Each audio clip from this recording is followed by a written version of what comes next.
ప్రేమలో మా పరలోక తండ్రి, మహాపరిశుద్ధుడైన దేవ, జీవం గల సజీవుడైన తండ్రి, యుగ యుగములు ప్రత్యేక దేవ, ప్రభు మా యొక్క ఆయుష్ కాలాన్ని మీరు పొందిస్తూ వస్తున్నారు. వందనాలు. ఈ నెలలో ప్రభు మరి ఆఖరి బైబిల్ స్టడీ మాకు ఇచ్చినారు. ఈ యొక్క నెలలో ఆఖరి బేస్తవారంతో స్తోత్రాలు ఆయన పరలోక తండ్రి. నాయన మరి ఈ నెలంతా మీరు చూపిన కృపంతటికై, చేసిన మేలన్నిటికై, చేసిన సహాయంకై ప్రభు మీ కాపుదల కొరకు, మీ భద్రత కొరకు హృదయపూర్వకంగా మిమ్మల్ని స్తుతిస్తున్నాను. పరలోక తండ్రి, అత్యున్నతమైన సింహాసనం మీద ఆసీనుడైన మీరు, ఆకాశ మహాకాశము సైతము పట్టజాలని మీరు, పరలోక తండ్రి, అద్భుతకరుడు, ఆలోచనకర్త, ఆశ్చర్యకరుడు, బలవంతుడైన దేవుడు, నిత్యుడకు తండ్రి, సమాధానకర్తకు అధిపతివైన దేవ, మిమ్మల్ని స్తుతించే భాగ్యాన్ని, మిమ్మల్ని ఆరాధించే భాగ్యాన్ని మాకు అనుగ్రహించినందుకు మీకు వెళ్ళేస్తున్నాను. పరలోక తండ్రి, మమ్మల్ని అందరినీ మీ యొక్క అపారమైన ప్రేమ, అగాపే ప్రేమ, వింతైన ప్రేమతో మమ్మల్ని ప్రేమించినారు. ఈ లోకానికి మీ కుమారుని అనుగ్రహించినారు. ప్రభు, ఆ యొక్క కుమారుని కొట్టడానికి, విరగొట్టడానికి, నలగొట్టడానికి, దున్నపడడానికి ప్రభు మీరు ఇష్టపడడానికి మీకు వెళ్ళేమంటున్నారు. ఎంతో గొప్ప రక్షణ తండ్రి మాకు ఇచ్చినారు, ఎంతో గొప్ప నిరీక్షణ మాకు ఇచ్చినారు, ఎంతో గొప్ప విశ్వాసాన్ని, ఎంతో గొప్ప విడుదలని, శాంతి, సమాధానం, నెమ్మది, పరలోక రాజ్యాన్ని మాకు ఇచ్చినందుకు మీకు వెళ్ళేమంటున్నారు. మమ్మల్ని అందరినీ కూడా మీరు క్షమించినారు, ఇంకా క్షమిస్తున్నారు. ప్రభు, మీ ప్రేమకై, మీ యొక్క వాత్సల్యతకై, మీ యొక్క మంచితనంకై హృదయపూర్వకంగా మిమ్మల్ని స్తుతిస్తున్నారు. పరలోక తండ్రి, మరి మమ్మల్ని రక్షించుకున్న తర్వాత మాకు సంఘం ఇచ్చినారు, సహవాసం ఇచ్చినారు, అపోస్తలుల బోధన ఇచ్చినారు, రొట్టె విరుచుట ఇచ్చినారు, ప్రార్థన ఇచ్చినారు, నియామక కూటములు ఇచ్చినారు, వార కార్యక్రమాలు ఇచ్చినారు, ప్రత్యేక కూడికలు ఇచ్చినారు. పరలోక తండ్రి, మీకు వెళ్ళలేని వందనాలు. మమ్మల్ని ఆత్మీయంగా ఎక్కింపజేస్తున్న మీ సంకల్పంపై, మీ ఉద్దేశంపై మీకు వెళ్ళలేని వందనాలు ఆయన. పరలోక తండ్రి, మా పట్ల, మా కుటుంబాల పట్ల, మా సంఘం పట్ల మీరు కలిగిన ఉద్దేశాలన్నిటికై స్తోత్రాలు. స్థానికంగా ఉన్న ఈ యొక్క బేతేల్ ప్రార్థన మందిరాన్ని బట్టి స్తోత్రాలు, ఎయిర్పోర్ట్ కాలనీని బట్టి స్తోత్రాలు. పరలోక తండ్రి, గత కాలంగా మీరు జరిగిస్తూ వస్తున్న పరిచర్యకై స్తోత్రాలు. ఈ ప్రాంతానికి పరిచర్య కొరకు వస్తున్న పరిచారకులందరికై వెళ్ళలేని వందనాలు, స్తోత్రాలు తెలియజేసుకుంటూ వస్తున్నాను. పరలోక తండ్రి, నాయన మరి మీరు జరిగిస్తూ వస్తున్న పరిచర్యకై స్తోత్రాలు. నిలబెట్టిన ఈ యొక్క దీప స్తంభం కొరకు కూడా స్థుతిస్తున్నాం. పరలోక తండ్రి, మీరు ముందుండి ఈ యొక్క సంఘాన్ని, సంఘ కార్యక్రమాలని, పరిచర్యని మీరు ముందు నడిపిస్తూ వస్తున్నందుకు మీకు వెళ్ళలేని వందనాలు. సంఘ బాధ్యతలు వహిస్తున్న సంఘ పెద్దలేమి, బాధ్యత గల సహోదరులేమి, యవనస్తులేమి, యవనస్తులేమి, బ్రదర్స్ ఏమి, సిస్టర్స్ ఏమి, పిల్లలేమి, అందరినీ బట్టి స్థుతిస్తున్నాము. ఆయన క్రమం తప్పకుండా మీ ప్రియులు బైబిల్ స్టడీకి వస్తున్నారు. వాళ్ళందరినీ బట్టి కూడా స్తోత్రాలు. పరలోక తండ్రి, మీ వాక్యాన్ని మంచిగా నేర్చుకొని పరలోక రాజ్యం కొరకు మేమంతా సిద్ధపడేలాగా మాకు మీరు సహాయం చేస్తూ రావాల్సిందిగా కోరుతున్నాం. పరలోక తండ్రి, ఈ యొక్క కూడిక ద్వారా కూడా మేమేం నేర్చుకోవాలో అది మాకు నేర్పియండి. నీ ముందర నడుచువాడు యెహోవా అని వాగ్దానం మాకు ఇచ్చినారు. ఆ యొక్క అంశాన్ని ఆరంభించే భాగ్యం ఇచ్చినారు. పరలోక తండ్రి, మరి గత 4 నెలలుగా మీరు చూపుతున్న కృపంతటికై స్తోత్రాలు. ఇంకా ఎంతో పరిచర్య ఉంది ప్రభు. ఆ యొక్క పరిచర్యలన్నింటిలో కూడా మీ మెండైన కృపను అనుగ్రహిస్తూ రావాల్సిందిగా కోరుతూ వస్తున్నాం. ఈ యొక్క కూడికను మేము ఇప్పుడు ఆరంభిస్తున్నాం. పాటలు పాడబోతున్నాం. మంచి రాగంతో, మంచి గానము, మంచి భావము ప్రభు అర్థాన్ని గ్రహిస్తూ ఈ యొక్క పాటలు మేము కూడా నేర్చుకునేలాగా, క్రొత్త పాటలు కూడా మేము నేర్చుకునేలాగా మాకు మీరు సహాయం చేస్తున్నాం. వాక్య జ్ఞానంలో కూడా తోడుగా ఉన్నాయి. అందుకని చీకటి శక్తులన్నింటి విశ్వాసంతో చేస్తున్నామన్నా గర్దిస్తున్నాం, బంధిస్తున్నాం. మీ ప్రజల గమనం మీపైన, మీ వాక్యం పెరిగేలాగా సాయం చేయండి. సంఘం మీది ప్రభు, వాక్యం మీది, ప్రజలు మీ వారు. మీరు మమ్మల్ని కొన్నారు, మీరు మమ్మల్ని కడిగినారు, పవిత్రపరిచినారు, స్థితి చేసినారు. దర్శించేది మీరు, సంధించేది మీరు, ఆకర్షించేది మీరు, జీవితాలు మార్చేది మీరు. పరలోక తండ్రి, మరి ఆయన ఒక ఆత్మీయ మందిరానికి నడిపించేది మీరు. మీకే వందనాలు. పరలోక తండ్రి, సమస్త మహిమ ఘనత స్తుతి ప్రభావం మీకే ఆరోపించుకుంటూ అందుకని చీకటి శక్తులన్నింటినీ, సైతాన్ని, వాటి యొక్క యుక్తిని, వాటి యొక్క కుయుక్తిని విశ్వాసంతో చేసిన ఆత్మను గర్దిస్తూ కరెంట్కి, మైక్ని మీ స్వాధీనంలో పెట్టుకోండి. చిన్నపిల్లల ఆదరణ తప్పించండి. మీ ప్రజల గమనం మీపైన, మీ వాక్యం పైన ఉండేలాగా సాయం చేయవలసిందిగా కోరుతూ యేసుక్రీస్తు ప్రభుల వారి నామమున స్తుతించి ప్రార్థించబడుతున్నాం తండ్రి.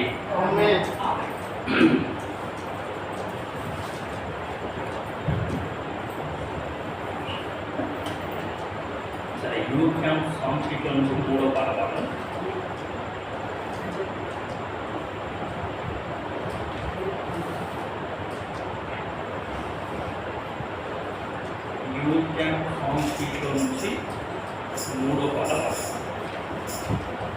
జీవము మనకు కలుగుటకు అనే పాఠం నేర్చుకోవడానికి ట్రై చేద్దాం. యూత్ క్యాంప్ సాంగ్ షీట్లో నుండి 3వ పాఠం.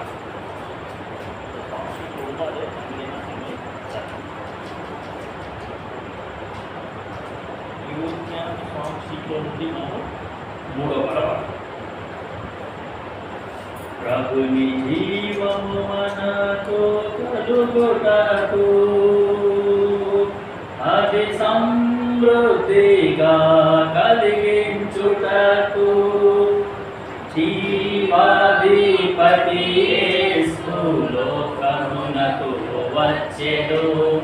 జీవాధిపతి యేసు లోకమునకు వచ్చెను.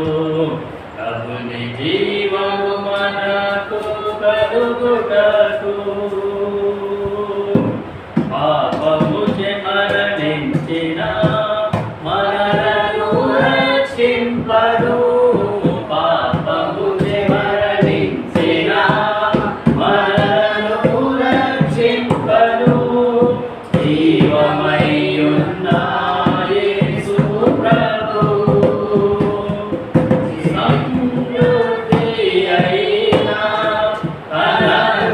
కృపచేత ప్రాణమిచ్చి నిత్య జీవమిచ్చెను. సమృద్ధి అయిన తనదు కృపచేత ప్రాణమిచ్చి నిత్య జీవమిచ్చెను. ప్రభుని జీవము మనకు కలుగుటకు అది సమృద్ధిగా కలిగించుటకు జీవాధిపతి యేసు లోకమునకు వచ్చెను. జీవాధిపతి యేసు లోకమునకు వచ్చెను. ప్రభుని జీవము మనకు కలుగుటకు పలుమార్లు శోధనలకు లొంగి పాపము చేయుచు. పలుమార్లు శోధనలకు లొంగి పాపము చేయుచు. ప్రభుని జీవము కోల్పోయినప్పుడు సమృద్ధి అయిన తన శక్తి చేత జీవమునకు మనలను సమకూర్చెను. సమృద్ధి అయిన తన శక్తి చేత జీవమునకు మనలను సమకూర్చెను. ప్రభుని జీవము మనకు కలుగుటకు అది సమృద్ధిగా కలిగించుటకు జీవాధిపతి యేసు లోకమునకు వచ్చెను. జీవాధిపతి యేసు లోకమునకు వచ్చెను. ప్రభుని జీవము మనకు కలుగుటకు ప్రతి దినము శరీరముకు చనిపోతుండినా. ప్రతి దినము శరీరమును చనిపోతుండినా. క్రీస్తు జీవము మనలో వృద్ధి పొందును. సమృద్ధి అయిన తన వాక్యముచే పోషించి మనకు బలమిచ్చును. సమృద్ధి అయిన తన వాక్యముచే పోషించి మనకు బలమిచ్చును. ప్రభుని జీవము మనకు కలుగుటకు అది సమృద్ధిగా కలిగించుటకు జీవాధిపతి యేసు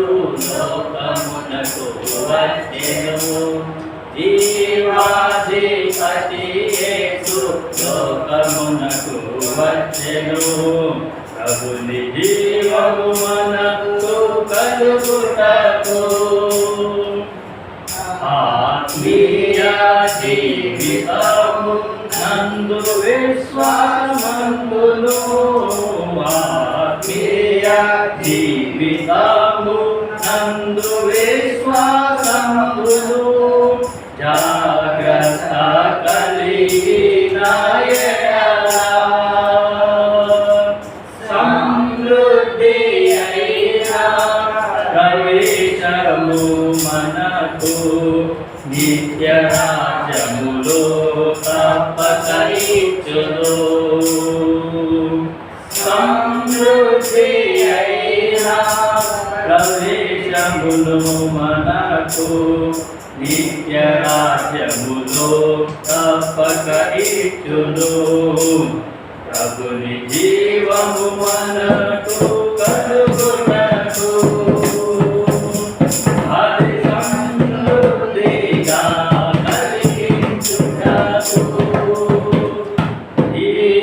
జీవాధిపతి యేసు లోకమునకు వచ్చెను జీవాధిపతి యేసు లోకమునకు వచ్చెను ప్రభుని జీవము మనకు కలుగుటకు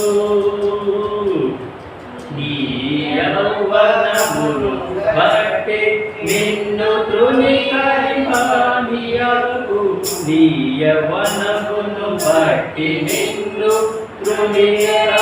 తృణీకరింపనీయకు మాట ప్రవర్తన ప్రేమ పవిత్రతలో సమృద్ధి అయినా క్రీస్తు జీవము కలిగి విశ్వాసులకు మాదిరిగా నుండుము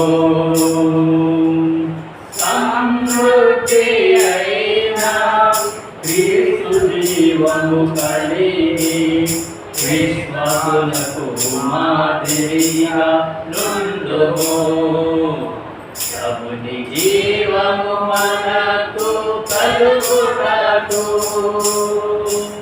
అది సమృద్ధిగా కలిగించుటకు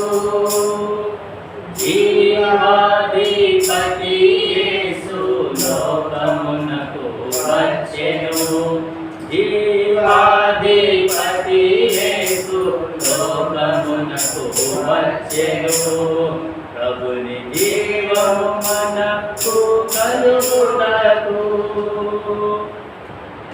ఐదో పాట విల్ సింగ్ సాంగ్ నంబర్ 5 ప్రభువా నీ వాక్యము నిత్యము నిలుచు ఇది ఒక హెబ్రోన్ యూత్ క్యాంప్ సాంగ్ షీట్లో నుండి ఐదో పాట పాడడం ప్రభువా నీ వాక్యము నిత్యము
మమ్ము నడుపును నీ సత్యవాక్యము సజీవ వాక్యము ఆకాశము భూమిని గతించినను లయము కావు ఎన్నటికీ నీ మాటలు ఆకాశము భూమి గతించినను లయము కావు ఎన్నటికీ నీ మాటలు ప్రభుని వాక్యమే శాశ్వతంబుగా నిలచియుండును ప్రభుని వాక్యమే శాశ్వతంబుగా నిలచియుండును ప్రభువా నీ వాక్యము నిత్యము నిలచును మమ్ము నడుపును నీ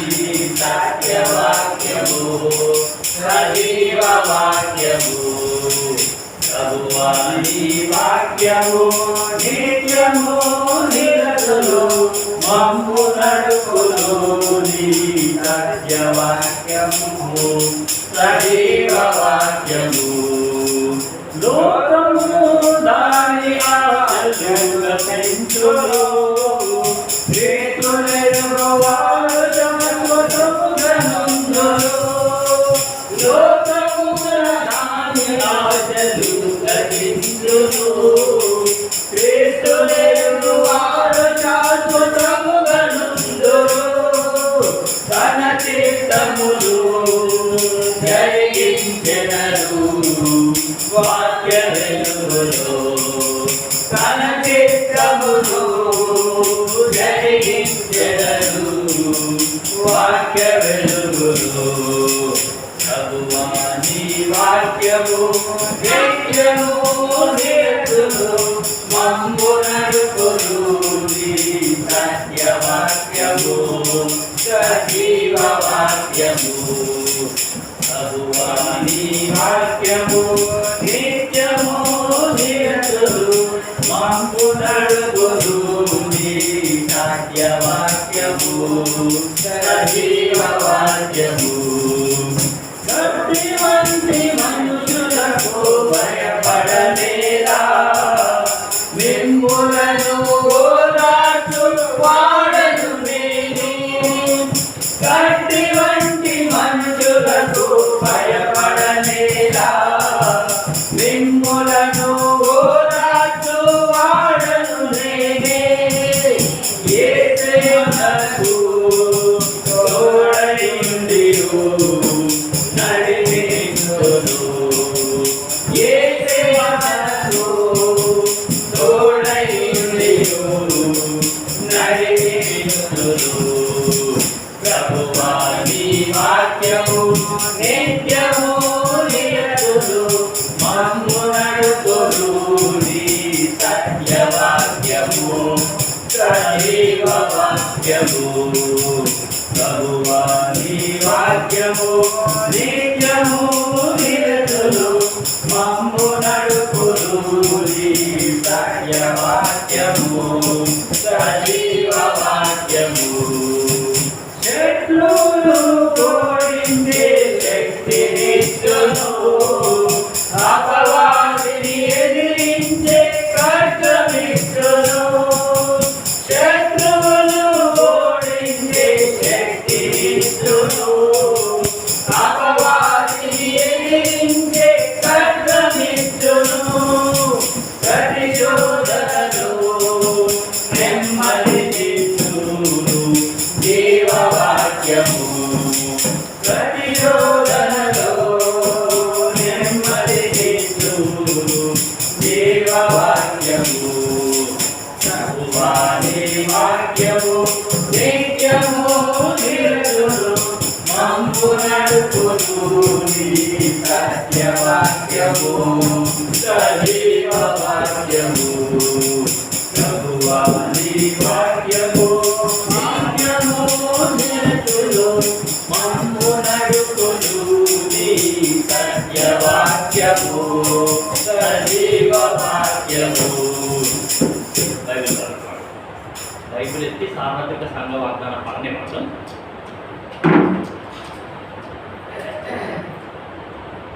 నీవు నడుచు మార్గమంతటిలో నీ దేవుడైన యెహోవా నీవు నడుచు మార్గమంతటిలో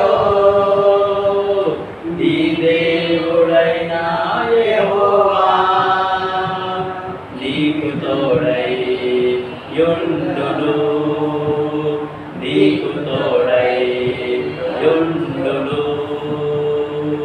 నీ ముందర నడుచువాడు యెహోవా నీ ముందర నడుచువాడు యెహోవా గొర్రె పిల్ల జీవజలమున బుగ్గల యుద్ధకు వాడిని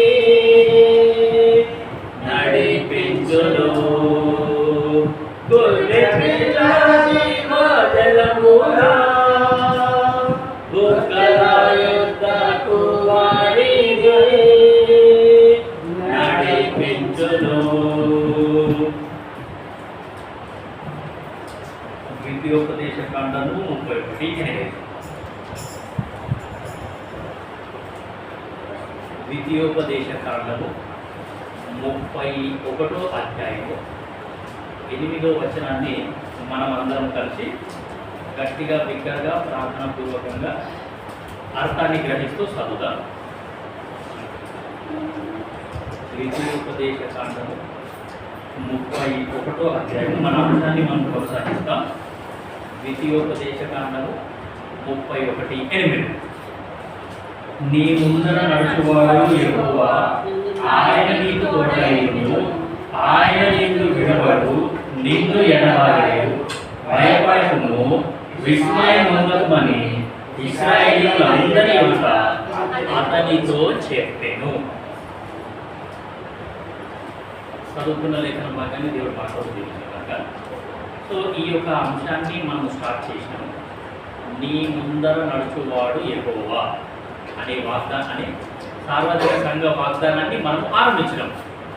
సో ఆరంభించి పాత నిబంధనలో ఎక్కడెక్కడ దేవుడు ముందు నడిచినాడు, ఎవరెవరి ముందు నడిచినాడు, ఆయన ఎట్లా డీల్ చేసినాడు, ఏ సిచ్యువేషన్ని అంటే ఏ సందర్భాన్ని దేవుడు ఎట్లా డీలింగ్ చేసినాడు, ఎట్లా ఎదుర్కొన్నాడు అనే సంగతి మనం చూసినాం.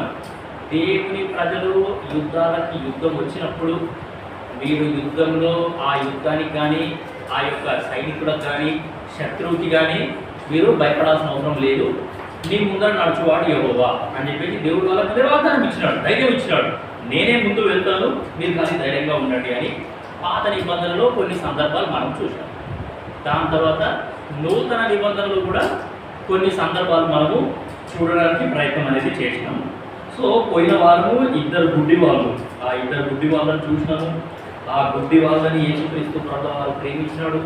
గుడ్డి వాళ్ళని అంటే అడుక తినే పిచ్చకొల్లని యేసు ప్రభువు ప్రేమించినాడు, వాళ్ళతో మాట్లాడినాడు, వాళ్ళని ముట్టుకున్నాడు, వాళ్ళ పక్కన కూర్చున్నాడు. ఎన్నో మంచి లక్షణాలు ఉన్నాయి యేసు ప్రభువుకి. సో అటువంటి లక్షణాలు నీకు నాకు కూడా ఉండాలా అంటే యేసుక్రీస్తు ప్రభుల వారి లోపల నేను పవిత్రుణ్ణి, మీరంతా అపవిత్రులు అనే ఆ యొక్క భేదం కూడా ఆయన లోపల లేదు.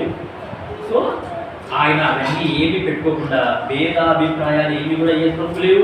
దాని తర్వాత నేను పెద్దోని మీరు చిన్నోళ్ళు అని ఎటువంటి భేదాలు కూడా యేసుక్రీస్తు ప్రభువు వారికి లేవు. సో ఆయన అందరినీ సమానంగా చూసేటోడు. సో కాబట్టి అడుక తినే బిచ్చపుల్లని మనము ట్రీట్ చేసే విధానం ఎట్లుంటుంది, యేసు ప్రభువు ఏ విధంగా వాళ్ళని ట్రీట్ చేసినాడు అనే సంగతి మనం చూడడానికి ప్రయత్నం అనేది చేసినాం. సో ఆ ఇద్దరు అడుక తినే బిచ్చపులు కూడా గుడ్డి వాళ్ళు కూడా వాళ్ళు ఏం చేసినారు అని అంటే యేసుక్రీస్తు ప్రభువు వారిని వెంబడించినారు.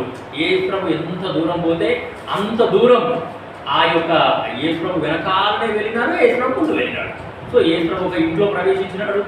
సరే ఆ ఇల్లు ఎవరో మనకు తెలియదు, అయినా సరే ఆ ఇంటి యజమానుడు కూడా ఆయనకు కూడా ఎంత మంచి లక్షణాలు ఉన్నాయంటే యేసు ప్రభు నా లోపలికి వచ్చిందంటే ఇంకా నేను యేసు ప్రభు దిక్కే చూస్తాను, యేసు ప్రభుకే నా అంటే ఆయన అధికారం కిందనే నేను ఉంటాను, ఆయన నా ఇంట్లో ఉన్న నా అధికారం మొత్తం ఆయనకే ఇచ్చేస్తాను అన్నమాట. సో ఆ అడుగుతున్న బిచ్చగోళ్ళు కూడా ఇంట్లోకి వచ్చినారు, యేసు ప్రభుతో పాటు కూర్చున్నారు, ఆయన అన్నీ అంగీకరించినాడు. సో ఎంత మంచి లక్షణాలు వీళ్ళకు ఉన్నాయి అనే సంగతి పోయినసారి మనం చూడడానికి ప్రయత్నం చేసినాం. అంతేకాకుండా ఏబుల్ గాడ్, ఇది నేను చేయగలనని మీరు నమ్ముచున్నారా అని యేసుప్రభు వాళ్ళకి అడుగుతాడు. వాళ్ళు మంచి సమాధానం ఏం చెప్తారంటే నమ్ముచున్నాము ప్రభువా, అంటే ఐ ఆమ్ ఏబుల్ గాడ్, నేను సమర్థుడైన దేవుణ్ణి అనే సంగతి మనము పోయిన వారం చూసినాం. సో ఎటువంటి సమర్థుడు అనంటే అడుగు వాటన్నిటికంటే ఊహించు వాటన్నిటికంటే అత్యధికంగా ఇయ్యడానికి శక్తి గల దేవుడు అనే సంగతి చూసినాం. దాని తర్వాత తన భక్తులని శోధనలో నుండి తప్పించడానికి కూడా సమర్థుడు, బలవంతుడు అనే సంగతి పోయినసారి మనం చూద్దాం. ఈరోజు ఇంకొక సందర్భం చూద్దాం. మత్తయి సువార్త 28 చూడండి. మత్తయి సువార్త 28వ అధ్యాయం మొదటి నుండి కొన్ని వచనాలు చదువుదాం. మొదటి 10 వచనాలు చదువుదాము. ఇక్కడ కూడా ఇది ఒక సందర్భం అన్నమాట. నూతన నిబంధనలో ఇది ఇంకో సందర్భం. యేసుక్రీస్తు ప్రభువు వారు ముందు నడిచిన సందర్భం నూతన నిబంధనలో ఇది ఒకటి. సో మత్తయి సువార్త 28 మొదటి 10 వచనాలు చదువుదాము. మార్చి చదువుదాం. నేను ఒక వచనం చదువుతాను, మీరు ఒక వచనం చదవండి. చాలా జాగ్రత్తగా అర్థాన్ని గ్రహిస్తూ ప్రార్థనాపూర్వకంగా భయభక్తులతో దేవుని వాక్యం చదువుదాం. మత్తయి సువార్త 28 మొదటి 10 వచనాలు. విశ్రాంతి దినము గడిచిపోయిన తర్వాత ఆదివారమున తెల్లవారుచుండగా మగ్దలేని మరియయు వేరొక మరియయు సమాధిని చూడవచ్చిరి.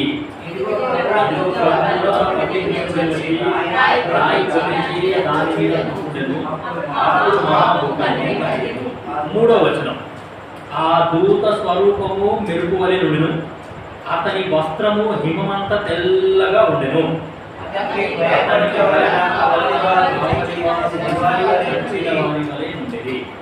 ఐదవ వచనం. దూత ఆ స్త్రీలను చూసి మీరు భయపడకుడి, సిలువ వేయబడిన యేసును మీరు వెతుకుచున్నారని నాకు తెలియను.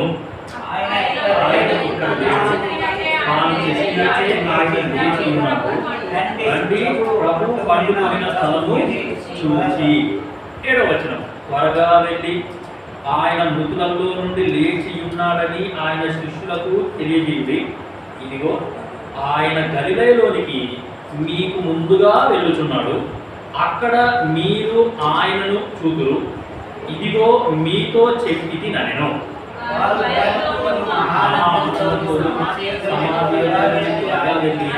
ఆయన శిష్యులకు ఆ వర్తమానము పరిగెత్తుచుండగా. 9. యేసు వారిని ఎదుర్కొని మీకు శుభమని చెప్పెను. వారు ఆయన యుద్ధకు వచ్చి ఆయన పాదములు పట్టుకొని ఆయనకు మొక్కగా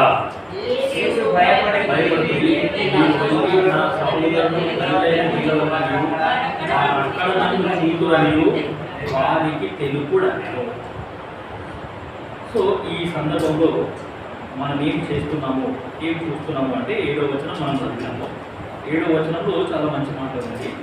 త్వరగా వెళ్ళి ఆయన మృతులలో నుండి లేచి ఉన్నాడని ఆయన శిష్యులకు తెలియజేయండి. ఇదిగో ఆయన గలిలయలోనికి మీకు ముందుగా వెళ్ళుచున్నాడు, అక్కడ మీరు ఆయనను చూచెదరు అని చెప్పినారు. సో నూతన నిబంధనలో ఇది ఒక సందర్భం. యేసుక్రీస్తు ప్రభువు వారు ముందు నడిచిన సందర్భం. ఈ సందర్భం మనందరికీ బాగా తెలుసు. యేసుక్రీస్తు ప్రభువు వారు మానవాళి పాపముల కొరకు ఆయన ఈ లోకానికి వచ్చినాడు. ఆయన పుట్టబడ్డాడు. దేవుని కుమారుడు అని రుజువుపరచుకోవడానికి అద్భుత కార్యాలు, ఆశ్చర్య కార్యాలు, సూచక క్రియలు, మహాకార్యాలు, గొప్ప కార్యాలు ఆయన ఈ లోకంలో చేసినాడు. ఆ యొక్క కార్యాలు చేయడానికి ఆయన ఈ లోకానికి రాలేదు, కానీ నేను దేవుని కుమారుడిని అని రుజువు చేయడానికి ఆయన అటువంటి అద్భుత కార్యాలు చేశాడు. సరే, సో అన్నిటికంటే ప్రాముఖ్యమైనది ఏంటి అని అంటే ఒక పాపికి రక్షణ, ఒక పాపాత్ముడికి రక్షణ అనేది అవసరం. పాపులను రక్షించడానికి మాత్రమే యేసుక్రీస్తు ప్రభువు వారు ఈ లోకానికి రక్షకుడుగా వచ్చినాడు. సో రక్షణ అంటే ఆ యొక్క నరకం నుండి యేసు నన్ను రక్షించినాడు అనే ఖచ్చితమైన నిశ్చయత కలిగి ఉండడం. మనందరినీ కూడా ఆ యొక్క నరకం నుండి రక్షించడానికి, తప్పించడానికి యేసుక్రీస్తు ప్రభువు వారు ఈ లోకానికి వచ్చారు. సరే, యేసుక్రీస్తు ప్రభువు వారు ఈ లోకంలో ఉన్నప్పుడు ఆయన మానవాళి రక్షణ కొరకు ఆయన ప్రయాసపడ్డాడు. ఇప్పుడు ఆయనకు పుట్టినప్పటి నుండి తెలుసు, నేను ఖచ్చితంగా ఒకరోజు శిలువ మీద చనిపోవాలా, నన్ను కొరడాలతో కొడతారు, చేతులకి కాళ్ళకి మేకులు కొడతారు, తలపైన ముళ్ళ కిరీటం పెడతారు, దాని తర్వాత పక్కలో బల్లెంతో పొడుస్తారు, నేను ఇన్ని శ్రమల గుండా వెళ్ళాలి అనే సంగతి యేసు ప్రభుకి ముందు నుంచే తెలుసు. ఆయన ఏనాడైనా భయపడ్డా అని అంటే ఎక్కడ కూడా భయపడలేడు. పిల్లవాడు పెద్దగా అవుతా ఉన్న కొద్దీ నేను ఈ వయసుకు వచ్చేసరికి నాకు ఇట్లా జరుగుతుంది అనే సంగతి తెలియంగానే ఆ వ్యక్తికి కూడా చాలా భయం అవుతుంటుంది, అయ్యో ఇట్లా జరుగుతుందా అని. కానీ యేసు ప్రభుకి ముందు నుంచే తెలుసు, అన్నీ తెలుసు ఆయనకి. తండ్రి అయిన దేవుడు యేసు ప్రభుకి అన్ని ముందే నేర్పించాడు. చూడండి యెషయా 53:2 చూడండి ఎంత మంచిగా ఉందో. తండ్రి అయిన దేవుడు కుమారునికి అన్ని ముందే నేర్పించి పంపించినాడు. యెషయా 53:2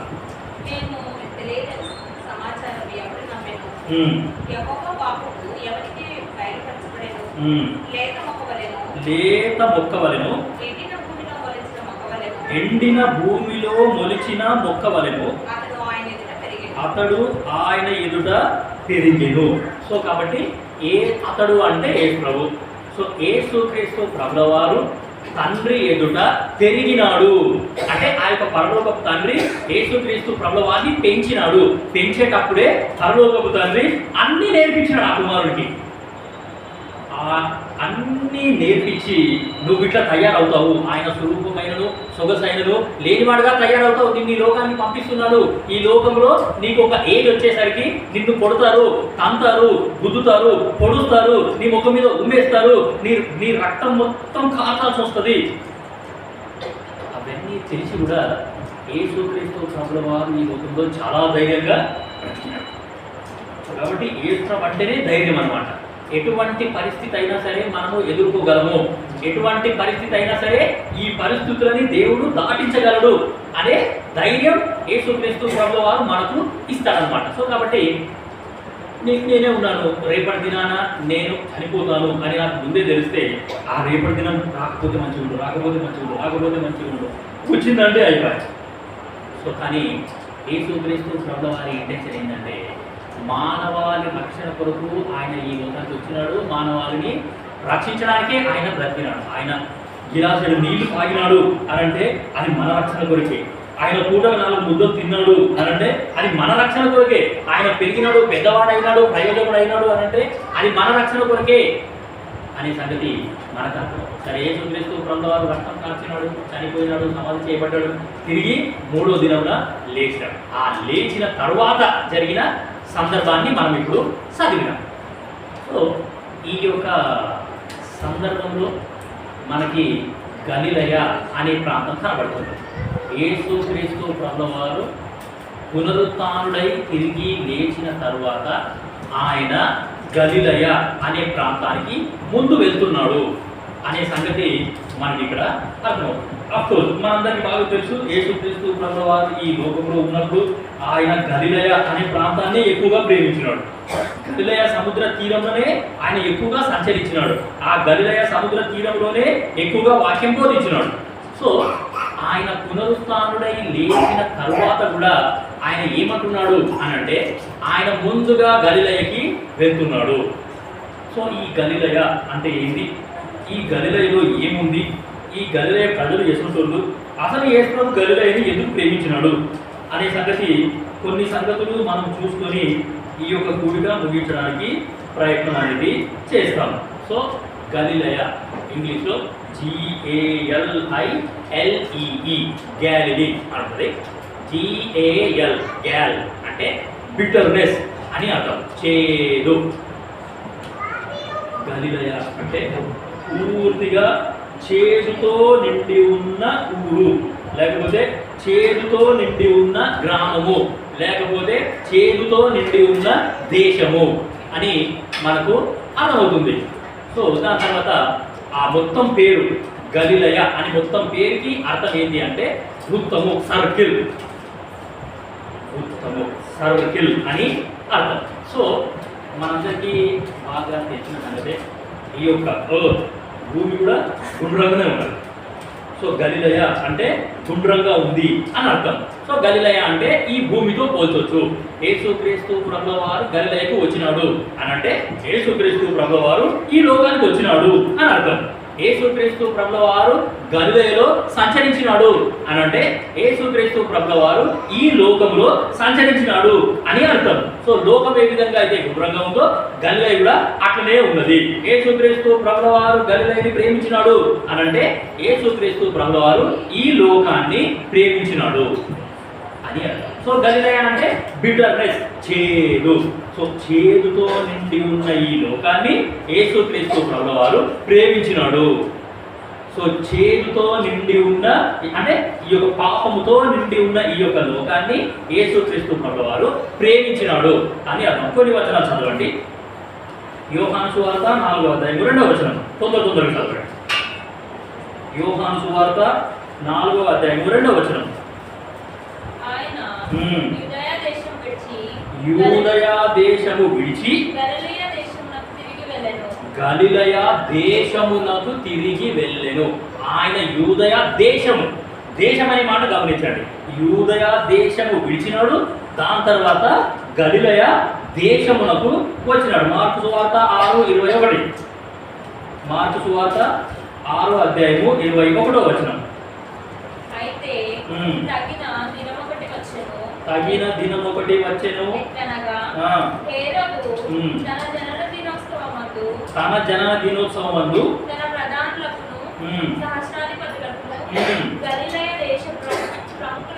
గలిలయ దేశ ప్రముఖులకు. సో గలిలయ అనేది దేశము అనే మాట మనకి ఇక్కడ అర్థమవుతుంది. లూకా సువార్త 5:17. తీసిన వాళ్ళు ఎవరైనా సరే తొందరగా చదవచ్చు. లూకా 5:17.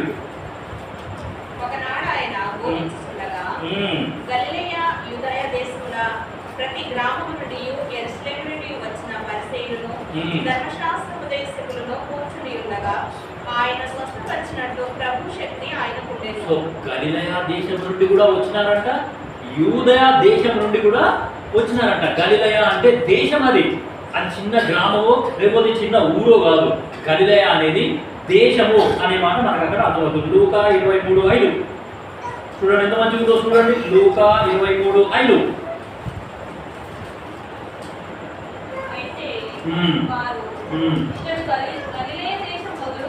ఇతడు గలిలయ దేశము మొదలుకొని ఇంతవరకును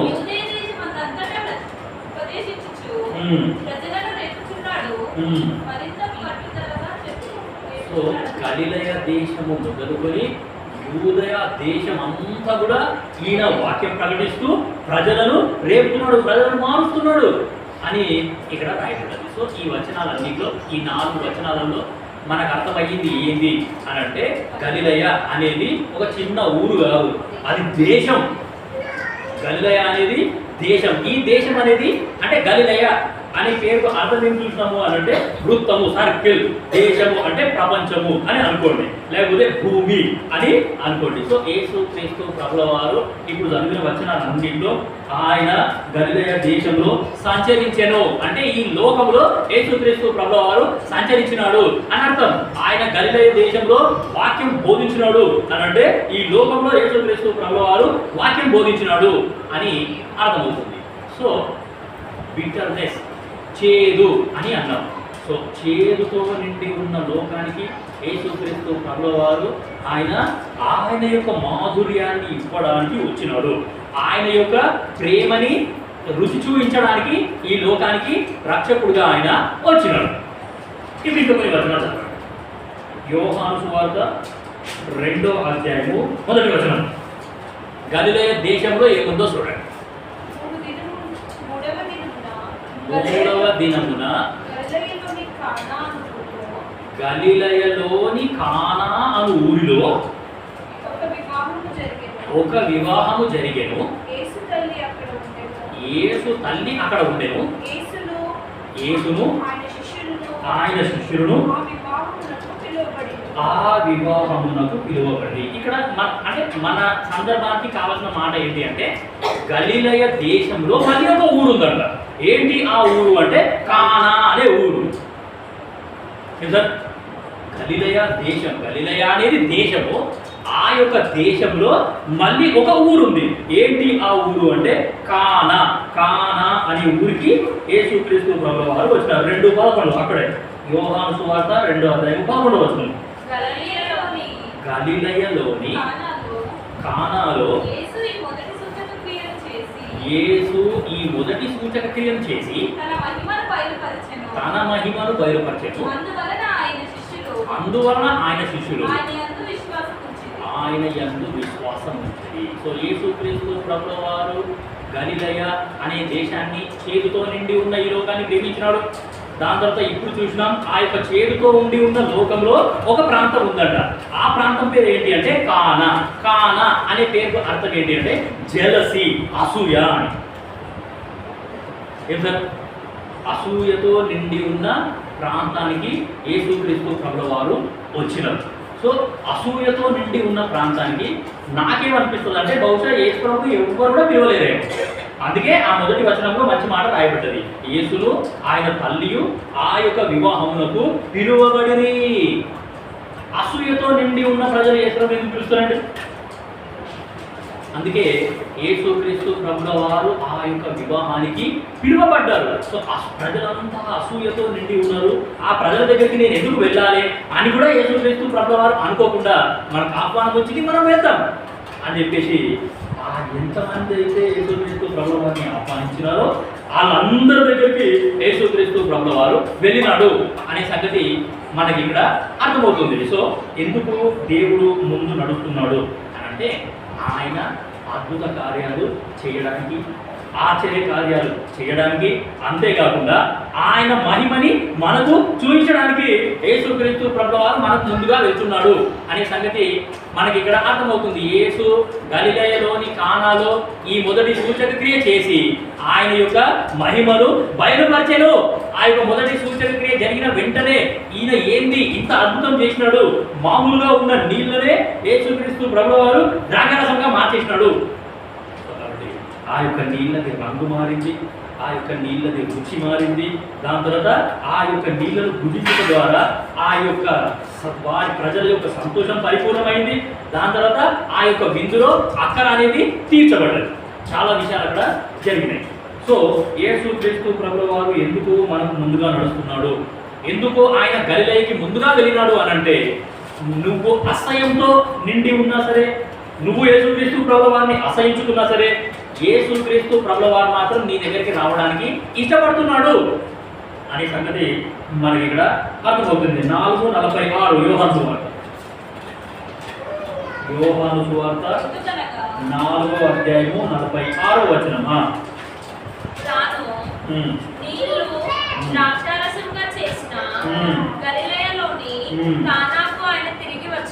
గలిలయలోని కానాకు ఆయన తిరిగి వచ్చెను. గలిలయ అనేది దేశము అని మనం చూసాం. ఆ యొక్క దేశంలో మళ్ళీ కానా అనే ఊరు ఉన్నది. 21:2 యోహాను సువార్త. సీమోను పేతురును, దిదుమ అనబడిన తోమాయు, గలిలయలోని కానాను ఊరివాడగు నతనయేలును, జెబెదాయి కుమారులను ఆయన శిష్యులలో మరిద్దరు కూడి ఉండిరి. సో గలిలయలోని కానాను. సో గలిలయ అంటే చేదు అన్నం. దాని తర్వాత ఇప్పుడు కానా. కానా అంటే అసూయ, జెలసీ అని మనం అన్నాం. దాని తర్వాత యోహాను సువార్త 12:21 వచనం. యోహాను సువార్త 12:21 వచనం.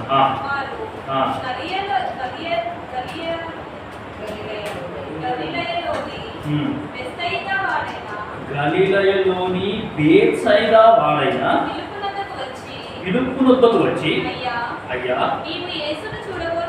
మేము యేసును చూడగోరుచున్నామని అతనితో చెప్పగా. సో గలిలయలో ఇంకో ఊరు కూడా ఉందట. ఏంది ఆ ఊరు అనంటే బేత్సైదా. బేత్సైదా అనే ఊరు కూడా గలిలయలోనే ఉన్నది. సో గలిలయ అంటే చేదు, ఆల్రెడీ చేదు. ఆ చేదులో మళ్ళీ ఒక ఊరు ఉంది. ఆ ఊరు పేరు కానా. కానా అంటే అసూయ అని అన్నాం. అంటే అంటే ఆ దేశం మొత్తం దేంతో నిండిపోయింది, ఎటువంటి ప్రజలతో నిండిపోయింది అనే సంగతి మనకు అర్థం కావాలి. ఎటువంటి ప్రజలను యేసు ప్రభు ప్రేమించడానికి ఇష్టపడుతున్నాడు అనే సంగతి మనకు అర్థం కావాలా. సో ఆయన నాకు ముందుగా నడుస్తున్నాడు అంటే ఆ దేవుని యొక్క మనస్తత్వం ఎటువంటిది అనే సంగతి నీకు నాకు కూడా అర్థం అవ్వాలా. ఇప్పుడు బెత్సైదా అనే ప్రాంతానికి యేసుక్రీస్తు ప్రభువు వారు వచ్చినారు. ఈ యొక్క బెత్సైదా అనే ప్రాంతం కూడా గలిలయలోనే ఉందంట. బెత్సైదా అంటే వ్యర్థమైన అని అర్థం. రూయిన్డ్, ఇంగ్లీష్ బైబిల్లో రూయిన్డ్ అని ఉంటుంది. ఇంగ్లీష్ కేజీబీ బైబిల్ డిక్షనరీలో రూయిన్డ్ అనే పదం ఉంటుంది. అంటే వ్యర్థమైన ప్రాంతం, వ్యర్థమైన ప్రజలు, ఎందరో పనికిరాని ప్రజల మధ్యలోకి యేసుక్రీస్తు ప్రభువు వారు వెళ్ళినాడు. అటువంటి ప్రజలని యేసుక్రీస్తు ప్రభువు వారు మార్చడానికి వెళ్ళినాడు. వాళ్ళని ఆయన సేవ కొరకు, ఆయన పరిచయ కొరకు ఎన్నుకోవడానికి యేసుక్రీస్తు ప్రభువు వారు ఇష్టపడ్డారు. బేత్సైదా అనే ప్రాంతానికి అర్థం రూయిన్డ్, వ్యర్థమైన. సో మనం కూడా వ్యర్థమైన లోనే. మనమేం మంచివాళ్ళం కాదు, మనమేం బుద్ధిమంతులం కాదు, మనమేం నీతిమంతులం కాదు. జ్ఞానం ఉందా అంటే జ్ఞానం అసలు ఏమీ లేదు మన దగ్గర. అయినా సరే మనల్ని యేసుక్రీస్తు ప్రభువు వారు మార్చినాడు. ఆ మార్చిన తర్వాతనే అన్నీ ఆరంభమైనాయి. సో కాబట్టి ఈ యొక్క అసూయతో నిండి ఉన్న లోకానికి యేసుక్రీస్తు ప్రభువు వారు వచ్చినారు. దాని తర్వాత అసూయతో నిండి ఉన్న ప్రజలను ప్రేమించినాడు. అసూయతో నిండి ఉన్న ప్రజలని మార్చినాడు. అది కానా. దాని తర్వాత బేత్సైదా. బేత్సైదా అంటే వ్యర్థమైన అని అర్థం. సో వ్యర్థమైన ప్రజలని యేసుక్రీస్తు ప్రభువు వారు ప్రేమించినాడు. ఆ యొక్క ప్రజలను మార్చినాడు. అటువంటి ప్రజలని ఆయన పరిచర్య కొరకు ఆయన ఎన్నుకున్నాడు అనే సంగతి మనకి ఇక్కడ అర్థమవుతుంది. ఇప్పుడు మూడో ప్రాంతం చూడండి. లూకా సువార్త 1:26. అక్కడ ఇంకో ఊరు ఉన్నది. గలిలయలోనే ఇంకొక ఊరు కూడా ఉందంట. లూకా సువార్త 1:26 6వ నెలలో గబ్రియేలను దేవదూత గలిలయలోని నజరేతను ఊరిలో దావీదు వంశస్థుడైన యోసేపను ఒక పురుషునికి ప్రదానము చేయబడిన కన్యక యొద్దకు దేవుని చేత పంపబడెను. ఇక్కడ ఇంకొక ఊరు ఉంది.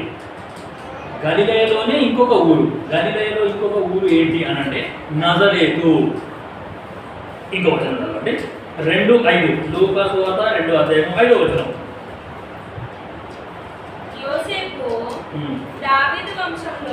దావీదు వంశంలోను గోత్రములోను పుట్టినవాడు గనుక తనకు భార్యగా ప్రదానం చేయబడి గర్భవతి అయి ఉండిన మరియతో కూడా ఈ సంఖ్యలో వ్రాయబడ్డకు గలిలయలోని నజరేతు నుండి యూదయలోని బెత్లెహేమనబడిన దావీదు ఊరికి వెళ్ళెను. సో తెలుసుకునే సంగతి ఏంటి అంటే గలిలయలో కానా అనే ఊరు ఉంది. దాని తర్వాత గలిలయలో బేత్సైదా అనే ఊరు ఉంది. దాని తర్వాత ఇప్పుడు చూసినాము గలిలయలో నజరేతు అనే ఊరు ఉన్నది. చూడండి 2:39 లూకా సువార్త 2:39.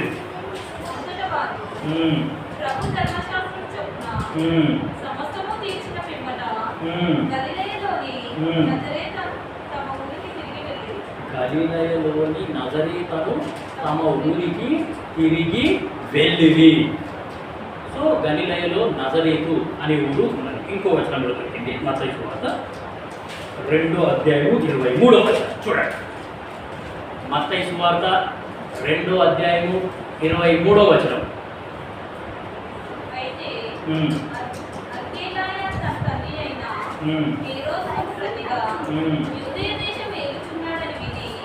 అక్కడికి వెళ్ళవెలిచి స్వప్నమందు దేవుని చేత బోధింపబడిన వాడై గలిలయ ప్రాంతమునకు వెళ్ళి నజరేతను ఊరికి వచ్చి అక్కడ కాపురం ఉండెను.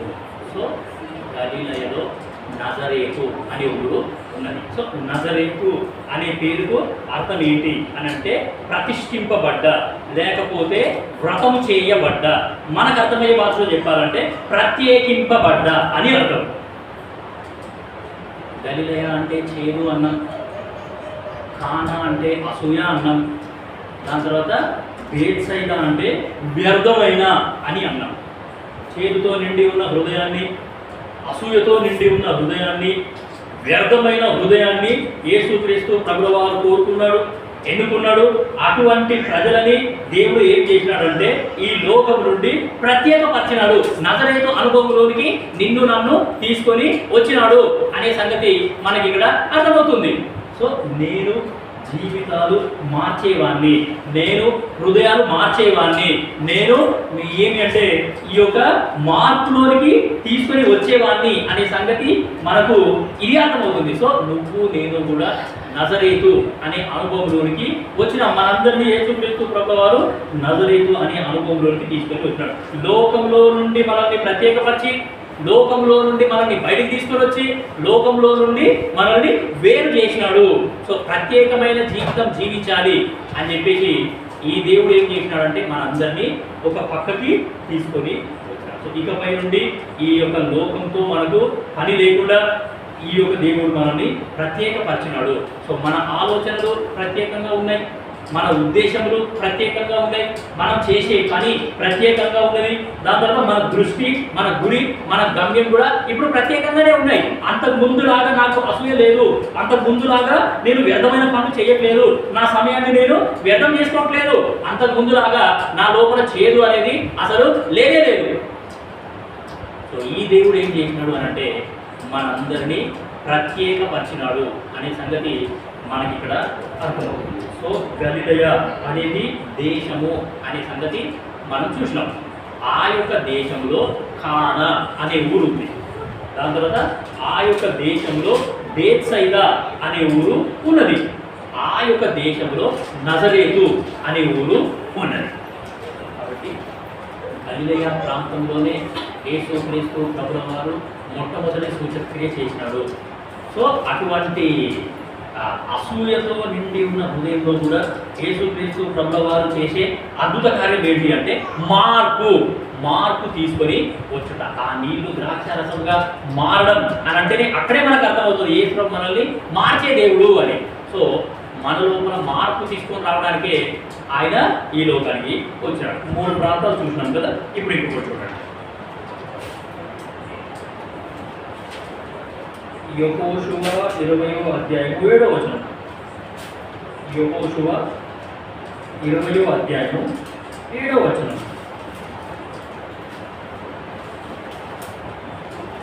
అప్పుడు వారు నఫ్తాలీయుల మాన్యములోని గలిలయలో కెదెషును, ఎఫ్రాయిమీయుల మాన్యమందలి షెకెమును, యూదా వంశస్థుల మాన్యమందలి హెబ్రోనును, కిర్యతర్బాను ప్రతిష్ఠపరిచారు. గలిలయలోని కాదేశు లేకపోతే కేదేశు అనే మాట మనం అక్కడ చూస్తున్నాం. సో వీళ్ళు వాళ్ళ స్వాస్థ్యాలు వాళ్ళు పంచుకుంటున్నారు. వాగ్దాన దేశంలో ప్రవేశించిన తర్వాత మాకు రావాల్సిన స్వాస్థ్యం మాకు ఇవ్వండి అని చెప్పేసి వీళ్ళు ఏం చేస్తున్నారంటే ఆ యొక్క స్వాస్థ్యాలను పంచుకుంటున్నారు. ఆ పంచుకుంటున్న సందర్భంలో రాయబడ్డ మాట ఏంటి అని అంటే చూడండి 7వ వచనం.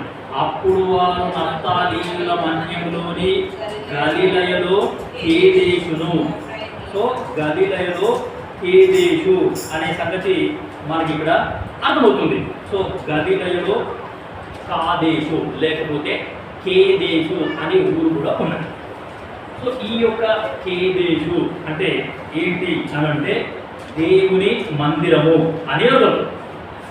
కాదేశు లేకపోతే కేదేశు అని అంటే దేవుని మందిరం, శాంక్చురీ ఆఫ్ గాడ్, దేవుని మందిరము అని అర్థం. సో యేసుక్రీస్తు ప్రభువు చేసిన పని ఏంటి? చేదుగా ఉన్న హృదయాన్ని మార్చినాడు, అసూయతో ఉన్న హృదయాన్ని మార్చినాడు, దాని తర్వాత వ్యర్థమైన హృదయాన్ని మార్చినాడు, మార్చి ప్రత్యేకపరిచినాడు, ప్రత్యేకపరిచి ఆ యొక్క ప్రత్యేకపరిచిన వ్యక్తులని ఎక్కడ చేర్చినాడు అని అంటే సంఘంలో చేర్చినాడు అని అర్థం. ఇది వాక్యాన్ని అర్థం చేసుకునే విధానం.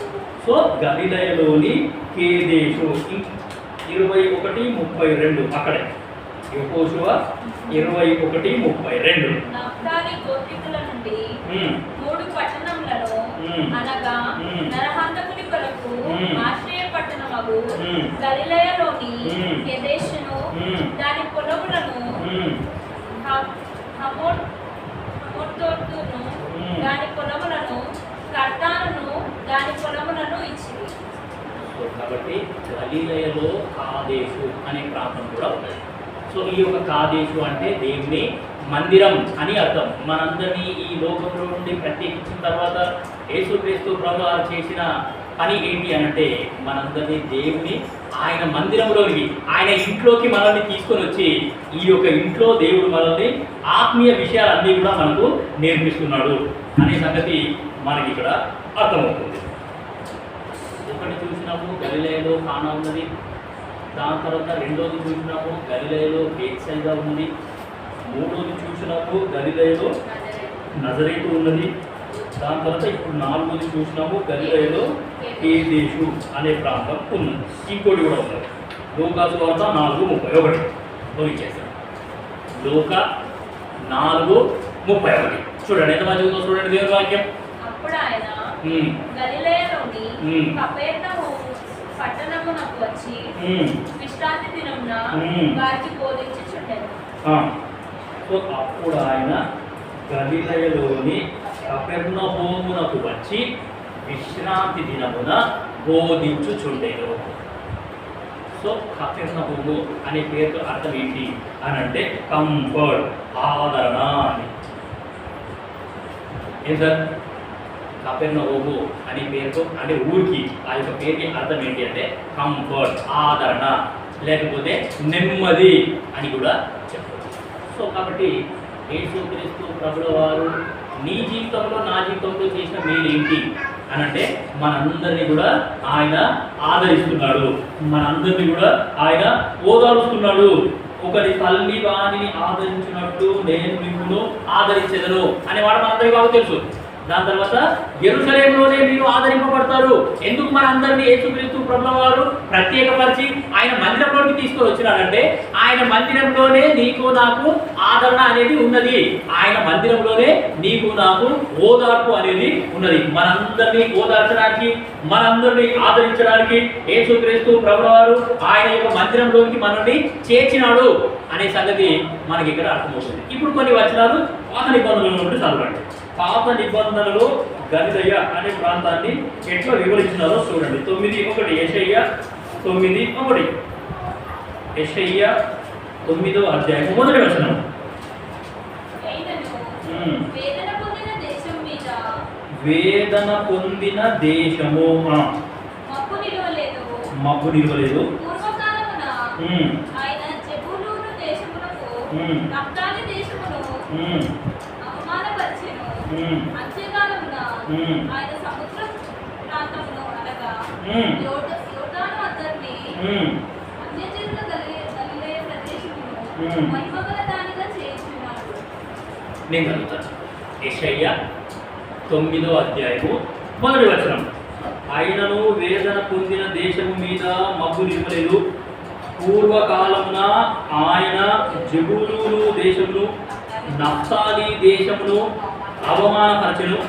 అంత్యకాలమున ఆయన సముద్ర ప్రాంతమును అనగా యోర్దాను అద్దరిని అన్యజనుల గలిలయ ప్రదేశమును మహిమగల దానిగా చేయుచున్నాడు.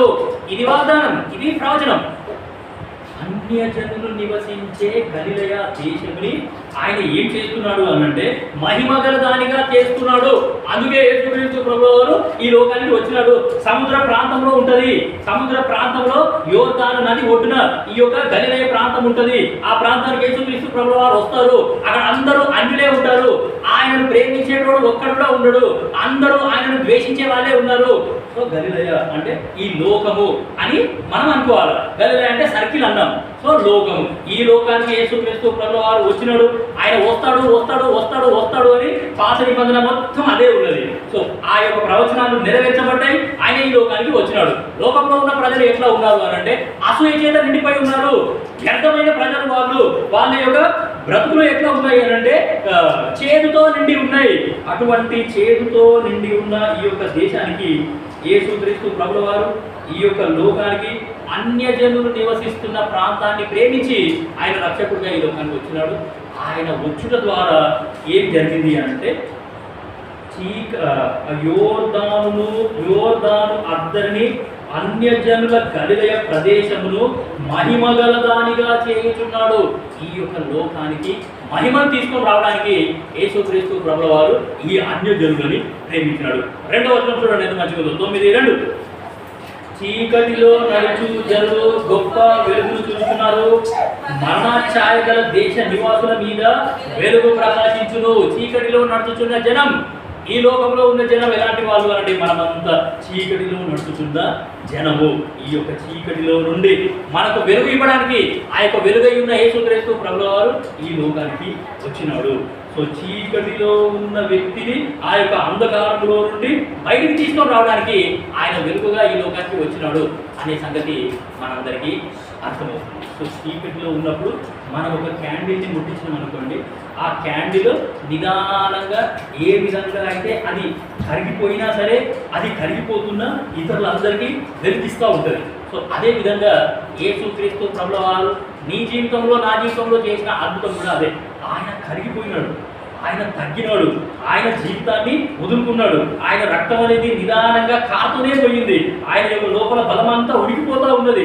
అంతా ఆయన కరిగిపోయినా సరే నిన్ను నన్ను వెలిగించినాడు అనే సంగతి మనకి ఇక్కడ అర్థమవుతుంది. సో కాబట్టి అన్యజనులు నివసించే ఈ యొక్క గలిలయ ప్రాంతం, దాని తర్వాత చీకటిలో నడుచుచున్న జనులు, దాని తర్వాత మరణ ఛాయ గల దేశ నివాసులు అనే సంగతి మనకి ఇక్కడ అర్థమవుతుంది. సో ప్రియమైన దేవుని బిడ్డలారా, ఎందుకు ఈ దేవుడు మనకు ముందుగా నడుస్తున్నాడు అని అంటే ఇటువంటి అన్యజనులుగా ఉన్న మనకి ఆయన యొక్క మహిమను చూపించడానికి యేసుక్రీస్తు ప్రభువు వారు మనకు ముందుగా నడుస్తున్నాడు అనే సంగతి మనకి ఇక్కడ అర్థమవుతుంది. మత్తయి సువార్త 4:14. మత్తయి సువార్త 4వ అధ్యాయము 14వ వచనం ఈ యొక్క ప్రవచనం అక్కడ నెరవేర్చబడ్డది. ఈ యెషయా 9వ అధ్యాయము 2 వచనాలలో ఉన్న ప్రవచనం మత్తయి సువార్త 4:14లో నెరవేర్చబడ్డది.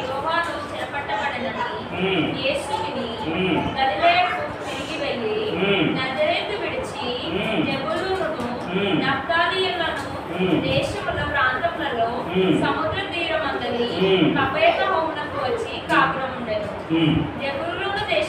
జెబూలూను దేశమును నఫ్తాలి దేశమును యోర్దాను అవతలనున్న సముద్ర తీరమున అన్యజనులు నివసించు గలిలయయు చీకటిలో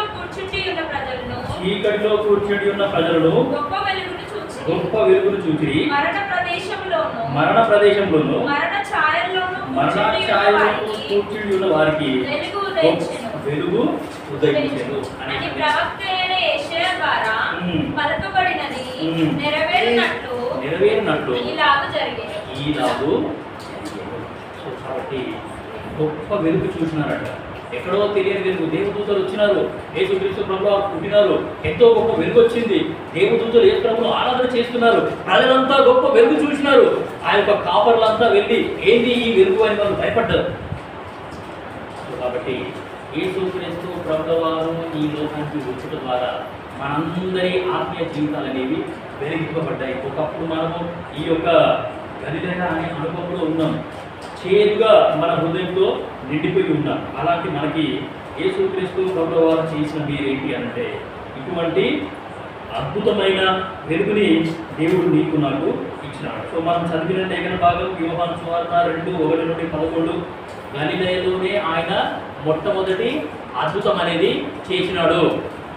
మార్చబడ్డ తర్వాతనే అద్భుతం, మార్చబడకుండా అద్భుతం అనేది లేదు. నేను అట్లనే ఉంటాను, నా జీవితంలో అద్భుతం జరగాలి అంటే అసలు జరగదు.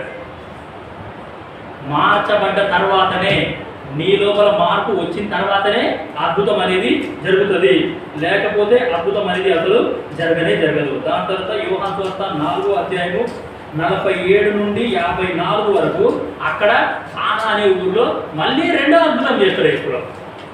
అది యేసుక్రీస్తు ప్రభువు వారు చేసిన రెండో అద్భుతం కూడా ఈ యొక్క గలిలయ దేశంలోనే ఆయన చేసినాడు అనే సంగతి మనకు అర్థమవుతుంది. దాని తర్వాత అపోస్తలుల కార్యములు 1:11 చదువుతారా?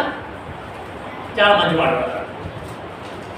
అపోస్తలుల కార్యములు 1వ అధ్యాయము 11వ వచనం. గలిలయ మనుషులారా మీరెందుకు నిలిచి ఆకాశం వైపు చూస్తున్నారు?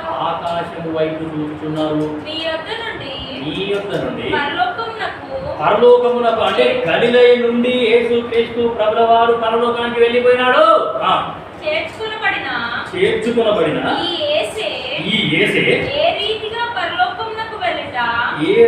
పరలోకమునకు వెళ్ళుట మీరు చూచితిరో ఆ రీతిగానే ఆయన తిరిగి వచ్చునని గలిలయ దేశ నివాసులారా, గలిలయ అనే ప్రాంతంలో నుండే యేసుక్రీస్తు ప్రభుల వారు పరలోకానికి ఆల్రెడీ వెళ్ళిపోయాడండి.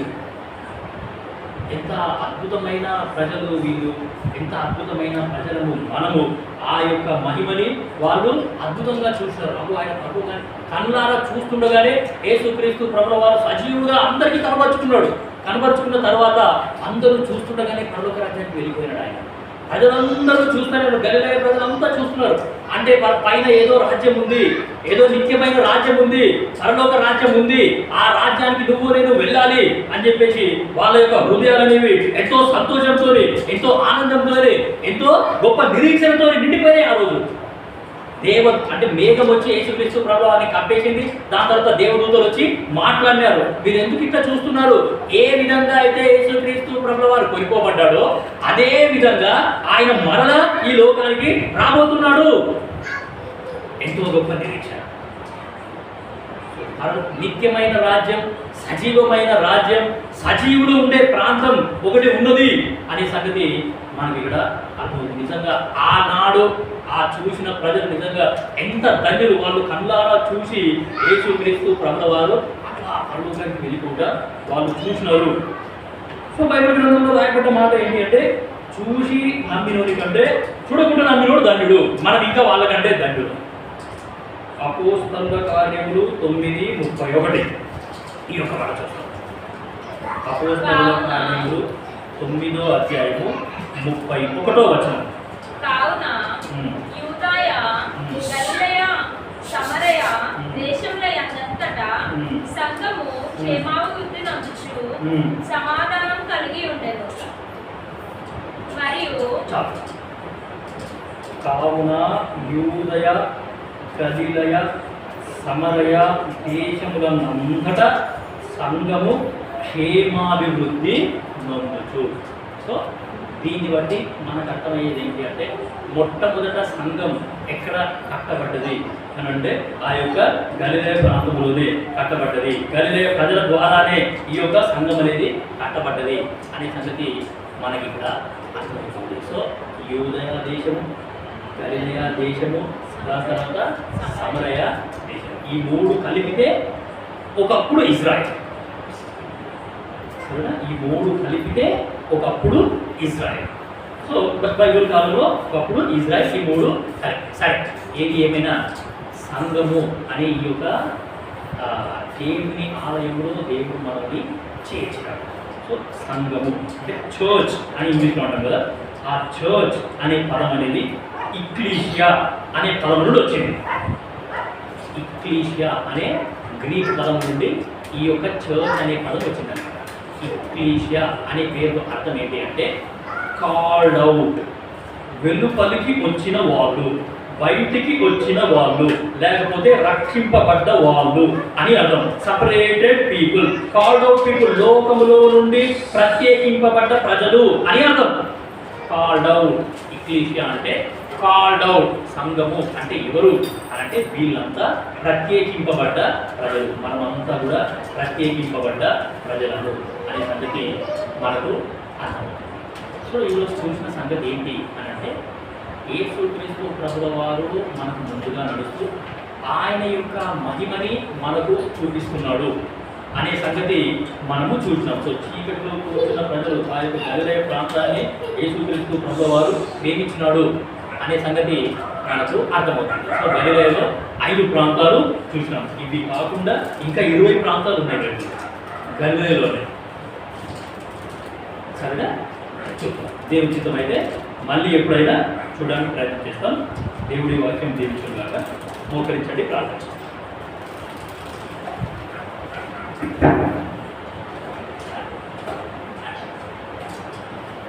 ప్రేమగా మా పక్కకుంటండి. మహాపరిశుద్ధమైన దేవ ప్రభా, మరి గలిలయ అనే ప్రాంతాన్ని మీరు ప్రేమించినారు. గలిలయ అనే ప్రాంతంలో మీరు కూర్చున్నారు. గలిలయ అనే ప్రాంతంలో మీరు సంచరించినారు. గలిలయ అనే ప్రాంతంలో మీరు వాక్యం బోధించినారు. గలిలయ ప్రాంతంలో స్వస్థపరిచినారు. గలిలయ అనే ప్రాంతంలో మీరు అద్భుతాలు చేసినారు. మీ మహిమను బయలుపరుచుకున్నారు. ప్రభు తండ్రి, మీరు మాకు ముందుగా వెళుతూ మీ యొక్క మహిమను మాకు చూపిస్తూ వస్తున్నందుకు వెళ్ళలేని వందనాలు.